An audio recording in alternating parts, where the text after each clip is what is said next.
maahan wax hore u soo jiray waaye wax kasta oo socda waxay qayb kaga noqon karaan in tabashadooda la xalliyo tabashada ay tabanayaanna waa mid siyaasiye mid ay ama qabiil ka tabanayaan ama cid kale ka tabanayaan maahan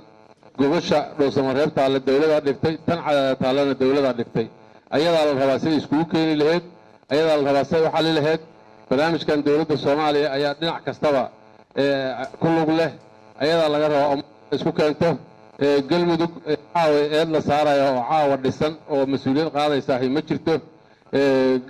galmudug meesha way ka baxday mid kalena lama dhisin marka waxaan leenahay dhexdeeda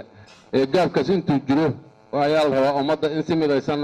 la isku keeno waxna loo qaybsho meel walbana tabashadeeda la xalliyo meel walbana wixii loogu dhawaaqa ay hesho ummaddaana sidaas ay ku qanci kartaa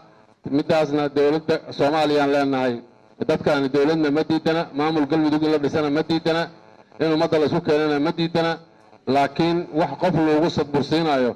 oo qof loogu danaynayo qof kale ma qaadanayo waana wixii Soomaaliya ku burburtaan leenahay laga daayo